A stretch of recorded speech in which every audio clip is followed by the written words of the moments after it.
ఆస్తి పెడతాడంట. నువ్వు పర్మిషన్ పోతే ఆ గుమస్తా ఇది ఏదేవాళ్ళు అడిగారు కాబట్టి వాళ్ళకు కూడా వాటా ఉందంటే అక్కడ నీ పని అయిపోతుందంట. ఏం తమ్ముళ్ళు, రాజ్యాంగపరంగా ప్రభుత్వం ఇచ్చే హక్కు ఇది మనకు అవునా కాదా?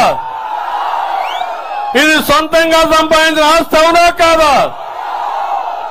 రాజ్యాంగంలో ఆస్తి హక్కు అనేది ఫండమెంటల్ రైట్ అవునా కాదా?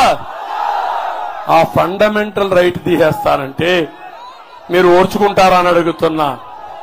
నేను అందుకని ఈ చట్టం ఆమోదయోగ్యం కాదు. కల్లబొల్లి మాటలొద్దు. నువ్వు రద్దు చేస్తావా లేదా ఈ చట్టాన్ని చెప్పు. నేనేదో భూమి అంతా కూడా రక్షిస్తానన్నాడు. నీ రక్షణ వద్దు, నీ అధికారం వద్దు, నిన్ను నమ్మే పరిస్థితి లేదు. ఇప్పుడు ఈ చట్టాన్ని మీ అందరి ముందర దగ్ధం చేస్తున్నా.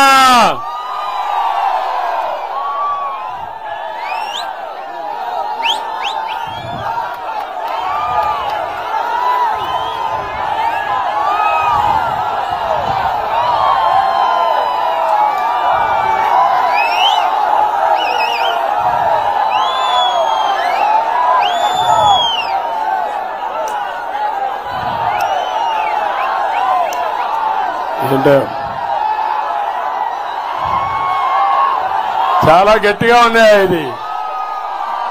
దుర్మార్గుడు చాలా గట్టిగా తయారు చేశాడు ఈ యాక్ట్ ని. అందుకే దీన్ని కాలుస్తున్నా, కాల్చి బూడి చేస్తున్నా, భూమిలో కలిపేస్తున్నా, మళ్ళా కనపడకుండా చేసేస్తా.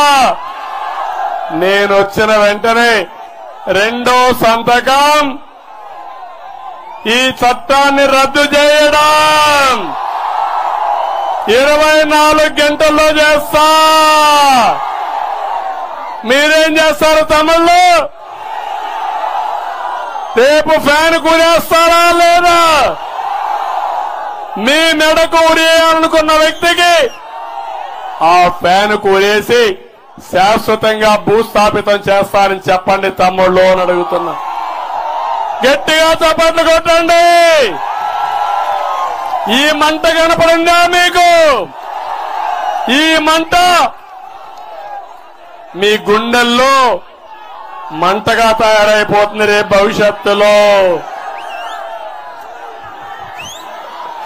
మా తమ్ముడు ఎంత కోపంగా ఉన్నాడంటే అది చూసిన తర్వాత దాన్ని చిత్తుగా చంపేయాలని ఎంత కోపంగా ఉన్నాడు. లేకపోతే మన ఆస్తి ఈ పులివెందల పిల్లి నాటకాలాడే పరిస్థితికి వస్తా ఉంది. తమలో ఇక్కడికి వస్తే ఓటు ఆడుతున్నా మిమ్మల్ని అందరినీ. ఇక్కడ మీ ఎమ్మెల్యే ఒక ఆవిడ ఉంది.